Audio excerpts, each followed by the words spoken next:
Before I started making pictures, the only photographs I saw were of landmarks.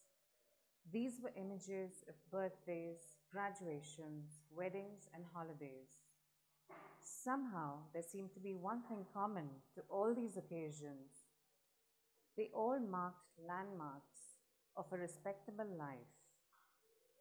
These albums seemed more like calendars in which the same date would be circled year after year. And then there were also photographs that conveyed a value system of belief. Political leaders, spiritual gurus, film stars, and the dead. I wasn't able to perceive these leaders in the pictures at all because all I could sense were their public roles. I knew these photographs to be important, but I also recognized that they were incomplete portraits. I clearly wasn't getting the picture. Either these photographs weren't saying enough, or they weren't saying what I wanted to hear. I was suspicious these pictures were speaking a language I didn't understand at all. And I was certain they were saying something to me, maybe even about me. I just had to know this strange language. When we learn a new language, the first thing we try and learn are the obscenities, the bad words. It's the first step to learning anything new, to kind of explore boundaries and limitations. Like an attention-seeking child, I wanted to visually express taboos and concepts that I didn't quite understand. Naturally, my initial imagery centered around sex, religion, and death. I photographed men who were passionate about each other, hunters who killed and ate forbidden flesh, a nun addicted to something that in other religions would be considered a sin, men who found their identity when they dressed up as women, an old lady who wished to live longer than the 120 years she already had. I got the response I wanted: shock, disapproval, and sometimes encouraging laughter. The camera would be my dictionary. It would translate what I saw into pictures, but I would have to compose the sensation because this was not a language of sight, it was the language of perception. I began exploring ideas about the light and dark. I photographed this blind lady who could perceive my presence. I composed men and their origins. I captured their inner beast. I shot warrior communities, and I framed gentle priests. I explored the inner world of flowers and outer worlds created in the comfort of my studio. I would crawl into prehistoric caves. These were the containers of the past, fortune-telling parrots that were bearers of the future. But the most difficult thing to capture was the present, because it always wanted to escape. An instant, once missed, could never be traced. I believe the photographic language to be best suited to describe the essence of the ephemeral. Perhaps this is what led me to photograph people who believed that being photographed would rob them of their soul. These were the tribes of India. We hadn't seen or spoken about each other's world. We didn't even understand each other's language. I wasn't quite clear about their origins. I wasn't threatened by the remote regions these tribes inhabited as much as being confronted by the danger of a misunderstanding. My initial photographs of the tribals were silent and careful. portraits that were the result of non-verbal observation. It's only after I started living with them did their pictures begin to speak. These tribes had a fascinating system of communication. They were in deep conversation with the environment, the forest, the woodland, the desert. Everything was alive, just as they themselves were alive. Much of their knowledge was gleaned from the forest and passed like precious heirlooms down the generations. Their homes were an organic outgrowth of the earth. We would cook and share food together. The tribes would narrate legends about their tattoos. They would tell me that everything they wore was symbolic of their beliefs. The animals they sacrificed would speak to their gods. Their wall paintings would convey messages to the spirits of their ancestors. I traveled and crossed borders with 3 nomadic tribal groups. These tribes taught me an important aspect of language. Culture is a language in itself. Language carries meanings beyond itself because its roots and reference points lie in culture. To speak is to adopt a culture, and to engage in culture is like knowing a language. Our tribal ancestors had carried the knowledge of fire and language to all across the world. I carried my knowledge of the photographic language into the world of advertising. This is the first time my spoken language would come face to face with my recently acquired visual one. My images alone would not speak for themselves. Words and images would be carefully curated by creative directors and editors.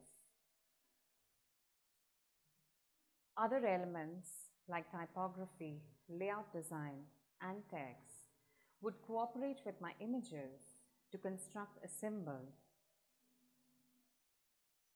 I photographed goddesses and their magic potions. Objects would define and speak of luxury. Aromas and taste would trigger memories. Body language would convey brand identity. Movement would declare spirit and urgency. My images would acquire a personality that would be desired, consumed, and possessed. Commercial photography made me aware that intent is an important part of language. It is intent that would define and indicate the interpretation of images. A picture speaks louder than words. I wanted my pictures to speak about people who didn't have a voice. Either these people didn't know their rights or they chose to remain silent because they didn't have a choice. I'm going to share 2 stories that represent these kind of people. I photographed women coal workers in illegal mines of Jharia. Since 1936, it's been illegal to employ a woman in a coal mine. After independence, the women workers who were displaced from their jobs sought employment in unofficial and illegal mines. These women workers belong to migrant communities in the bordering states. They're essentially from lower caste communities, mainly the Dalits. Generations are trapped in Jharia mines.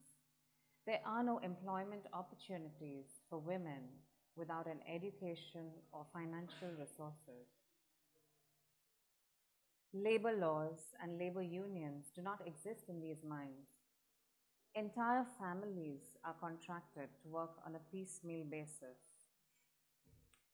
Children as young as 7 are employed in these coal mines. They put in 15 hours a day for less than $1. These mines are operating in an environmental disaster. There are 70 underground fires that have been burning for over a century. These underground fires cause sinkholes. As you can see in the photographs, sulfur dioxide and methane billow from these holes day in and day out. The houses and mines run into each other. The mist that you see in this photograph contains poisonous gases. There is no compensation for victims of accidents. The entire environment is highly polluted. 1.4 billion tons of carbon dioxide are released into the atmosphere every year. Cancers of the stomach and lungs are very common.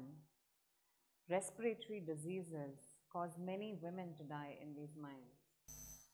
The second documentary is about ritual sex slavery in Telangana.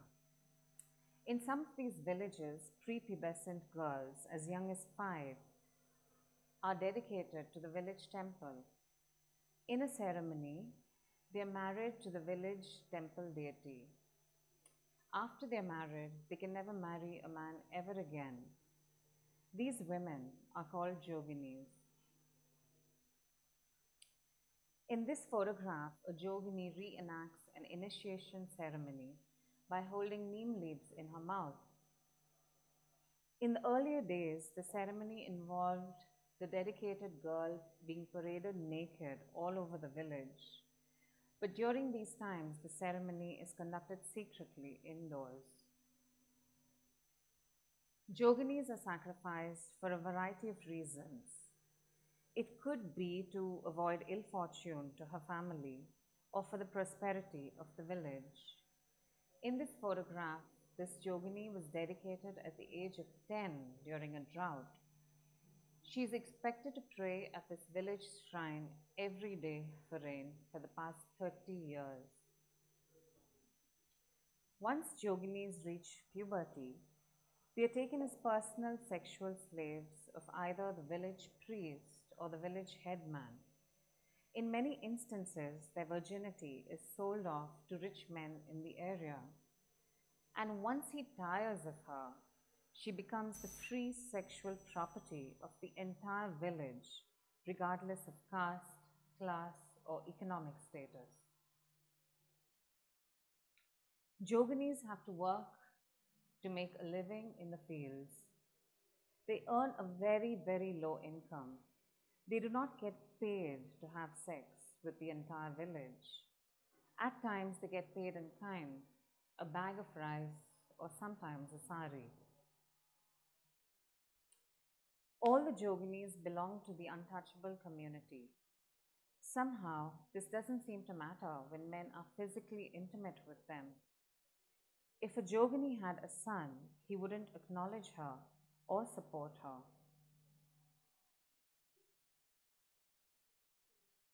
During religious ritual and ceremony, the yogini becomes the mediator through whom the gods and goddesses speak. Perhaps this is the only time that she's treated with some respect. In this picture, you see an HIV-positive yogini who is being tended to by her sister, who is also a yogini. Sexual diseases are rampant and claim the lives of many yoginis in this area. Even in death, the isolation of the yogini continues. This shrine in the photograph marks a graveyard of a yogini. Yoginis are not allowed to be buried alongside villagers. So you can see a lot of shrines like this dotting the outskirts of the village. A picture speaks more directly to people than words ever will. More so even today, when people are able to share moments, ideas, and information more effectively through the photographic language.